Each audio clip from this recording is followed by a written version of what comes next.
Okay, anyways, so what we are saying basically that parallel component will be k lambda over r. R is this distance, perpendicular distance, ठीक है.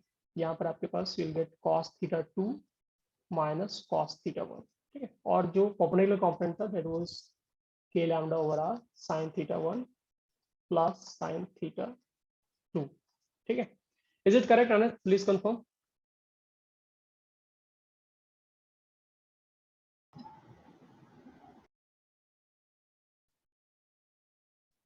Okay, awesome. तो यहाँ पर जो second case था ना, second case में क्या आपका इनफाइनाइट लेंथ का रॉड है, राइट. तो मैंने ये बोला कि many time this will happen actually, ठीक है, कि क्वेश्चन में आपका इनफाइनाइट लेंथ का रॉड नहीं दिया होगा, बट दे विल सिंपली से कि काफी बड़ा रॉड है, काफी ज्यादा लेंथ वाला हम लोगों ने रॉड लिया है, ठीक है.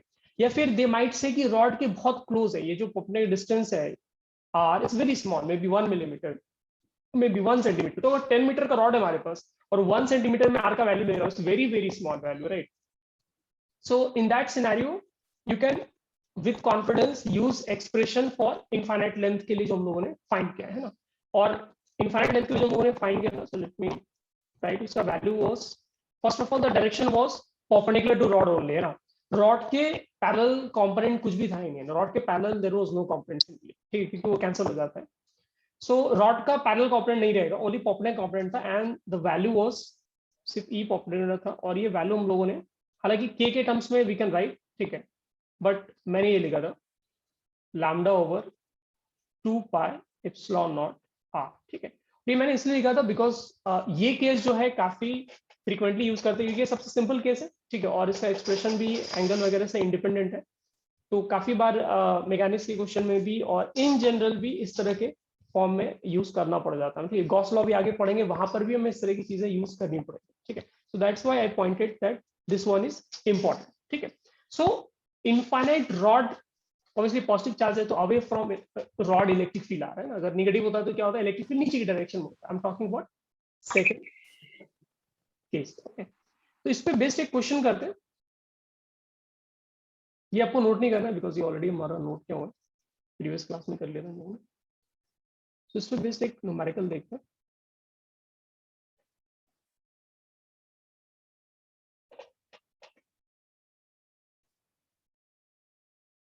तो एक इनफाइनाइट लेंथ का रॉड है, तो इन्फिनिटी का सिंबल डाल देते हैं, एंड यहाँ पर कोई पॉइंट पी होगा, ठीक है, which is a charge of magnitude q and mass m, ठीक है.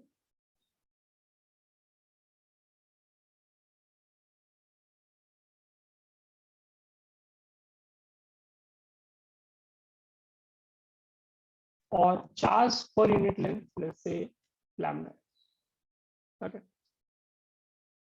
The question says that if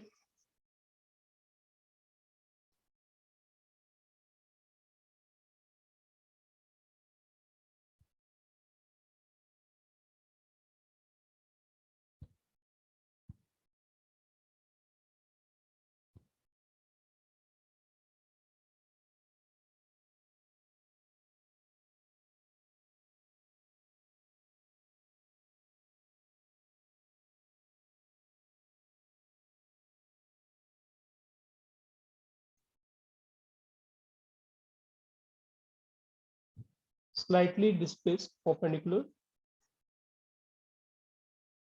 to the wire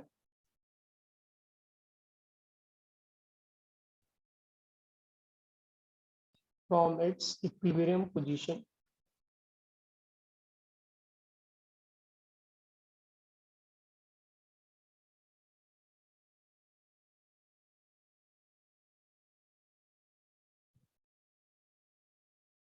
then find out the time period of SHM, ठीक है.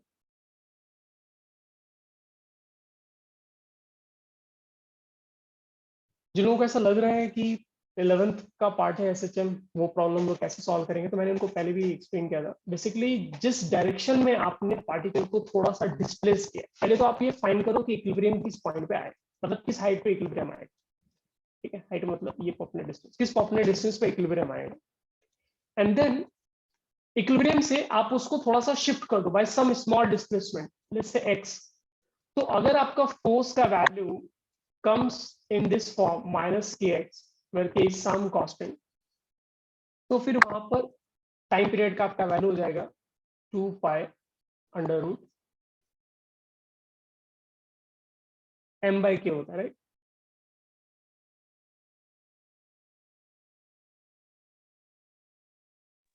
Yes sir.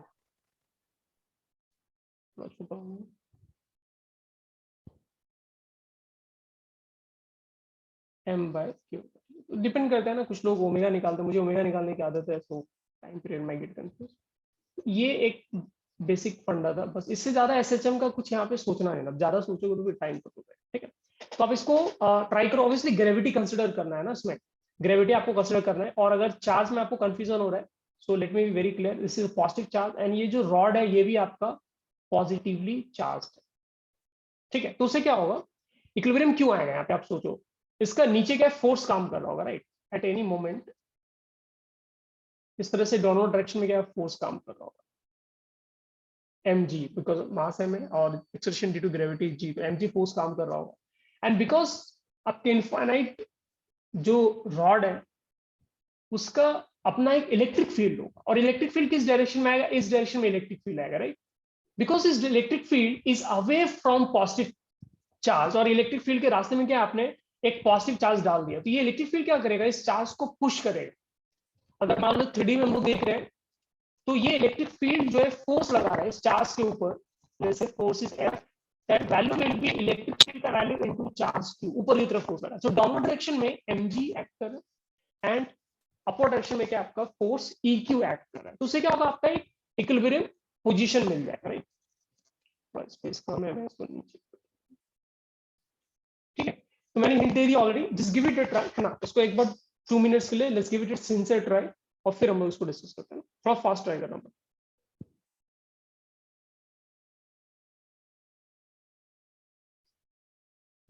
सब लोग ट्राई करो फटाफट।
टू मिनट्स ओवर हो गए, लेट मी नो अगर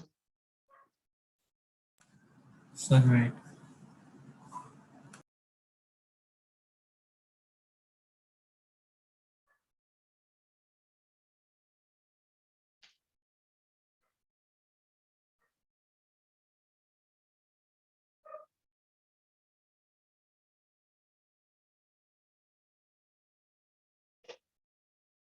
पहले ये समझ लेते हैं ना ये प्रॉब्लम हम लोग कर क्यों रहे हैं ना, इस तरह के प्रॉब्लम्स क्यों कर रहे हैं, बिकॉज इस प्रॉब्लम में will be using approximation. Without approximation क्या है, फोर्स को आप इस फॉर्म में कन्वर्ट नहीं कर पाएंगे, और until unless you are able to convert or write force in terms of displacement, some constant multiplied by displacement, तो फिर it might be oscillation, normal oscillation हो सकता है, but simple harmonic motion SHM नहीं हो सकता है। SHM का अपना एक स्टाइल होता है, that style won't fit अगर आपका फोर्स जो है वो डिस्प्लेसमेंट के proportional, directly proportional, not just proportional, directly proportional अगर नहीं है, that too in linear way, है ना। तो एक बार देख लेते हैं ना, सब लोग मिलकर देख लेते हैं। I hope who is solving has applied correct concept. तो आप क्या करो, इक्विलिब्रियम का सिंपली मीनिंग बहुत सिंपल है। इक्विलिब्रियम का मतलब होता है कि किस पोजीशन पे आपका नेट फोर्स बैलेंस, ठीक है। तो फॉर इक्विलिब्रियम और मे बी एट इक्विलिब्रियम,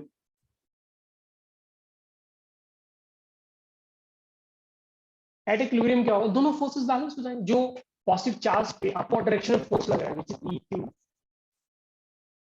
और mg, दोनों ही बैलेंस हो गए, ठीक है। तो आप इस क्वेश्चन को साइड में रखो, मे भी किसी काम में आएगा, right. If you want electric field का वैल्यू ऑफ डाल सकते हैं। इलेक्ट्रिक फील्ड का वैल्यू जैसे सर्टेन डिस्टेंस है ना, इस डिस्टेंस को कुछ कंसीडर कर लेते हैं। What's like consider, let's consider r only, r ही कंसीडर कर लेते हैं। so डिस्टेंस जो करंट डिस्टेंस जो है पॉइंट p का, perpendicular distance from rod, let's consider it to B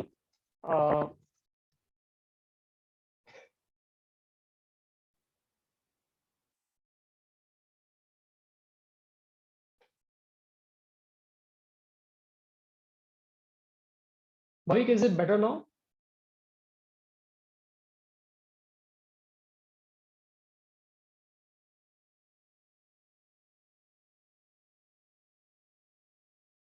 okay, so ये एक इक्वेशन हो गया। अभी इस इक्वेशन में ज्यादा दिमाग नहीं लगाते, इसको ऐसे ही रहने देते हैं। लेट्स प्रोसीड और नेक्स्ट सिनेरियो देखते हैं। तो नेक्स्ट सिनेरियो में आपको क्या करना होगा, आप डायग्राम बनाओगे फिर से। मैं राइट साइड में डायग्राम बना रहा हूँ फिर से।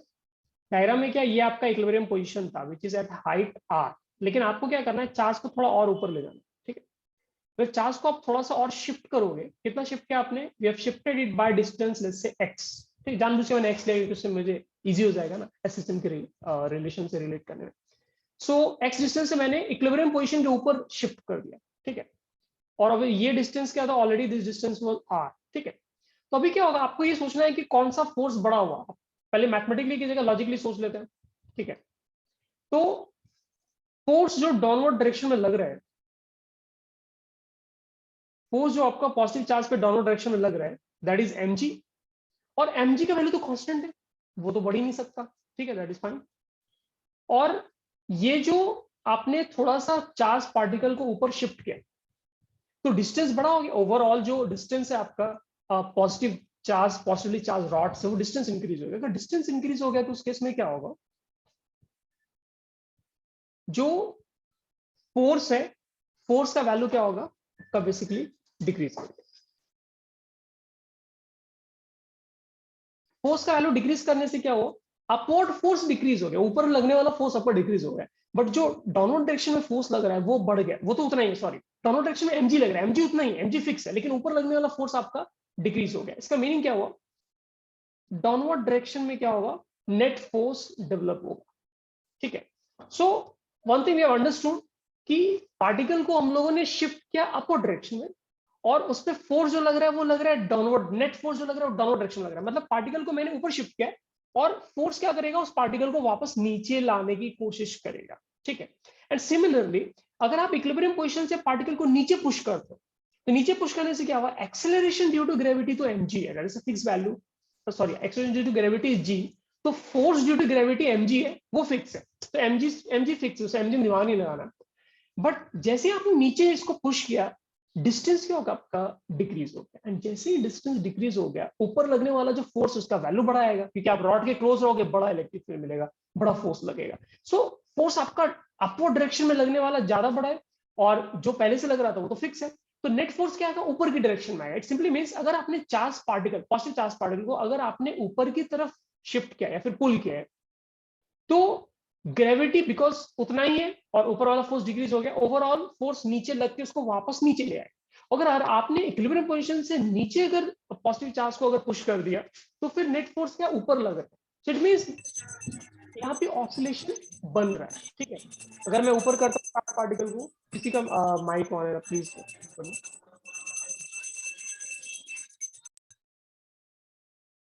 ओके, सो इन शॉर्ट अगर मैं चार्ज पार्टिकल को ऊपर शिफ्ट करता हूँ तो फोर्स नीचे लग रहा है, तो मैं चार्ज पार्टिकल को इक्विलिब्रियम लेवल से, दिस इज इक्विलिब्रियम लेवल है ना, ये आपके पास जो है ये इक्विलिब्रियम लेवल, उससे अगर मैं नीचे चार्ज पार्टिकल को पुश करता हूँ तो फोर्स ऊपर लग रहा है। ठीक है, सो ये ऑसिलेट करेगा डेफिनेटली, बट एसएचएम होगा या नहीं होगा that we don't know, right. So mathematically check करना पड़ेगा। सो आफ्टर डिस्प्लेसमेंट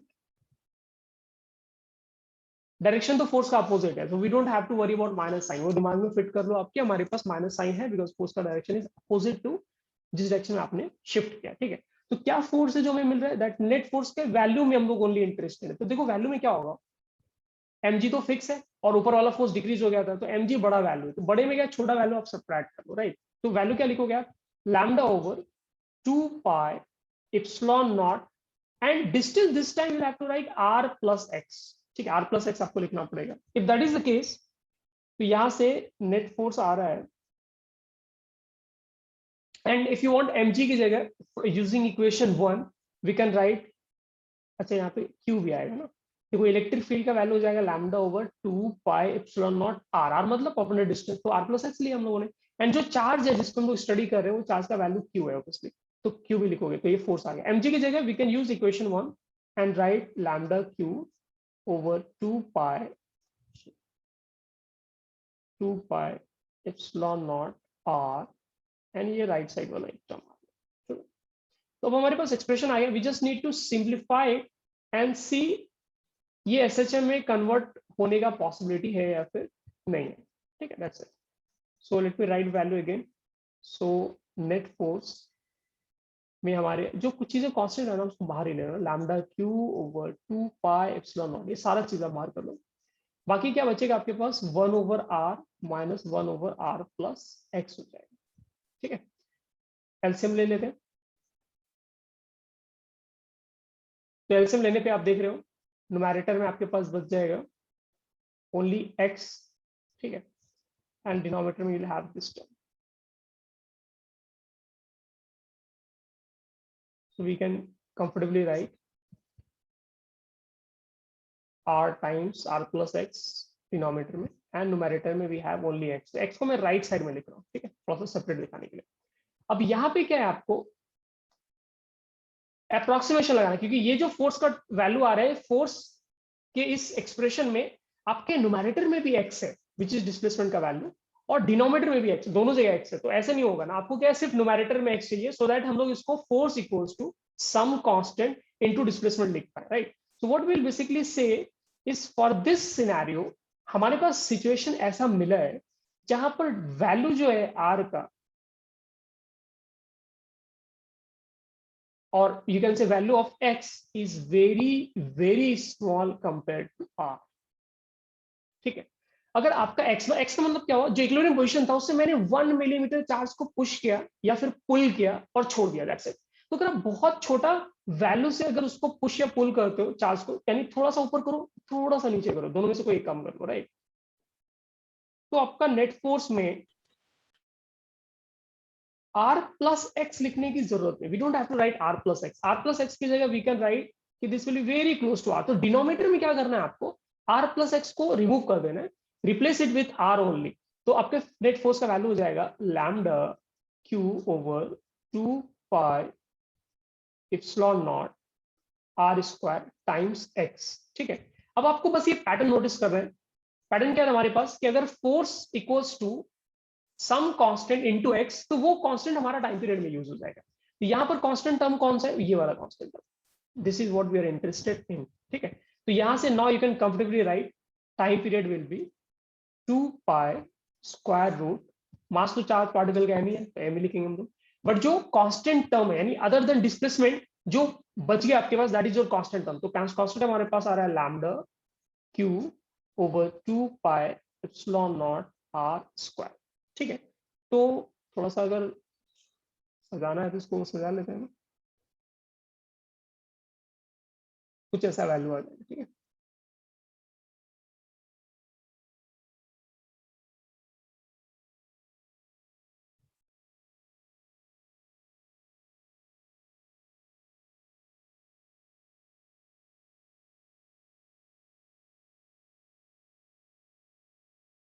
ये कुछ गड़बड़ कर दिएगा मैंने, तो this comes out to be 2 pi epsilon naught m r square by lambda Q.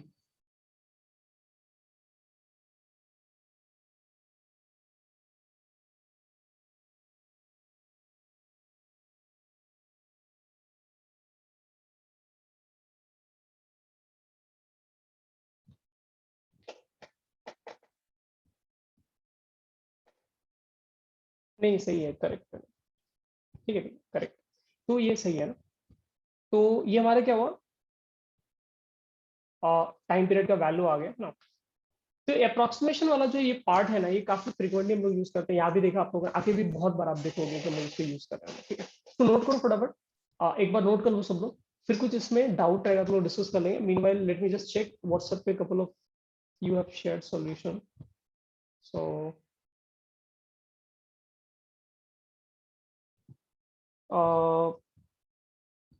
एक बच्चे ने भेजा आंसर, बट उस आंसर में थोड़ा सा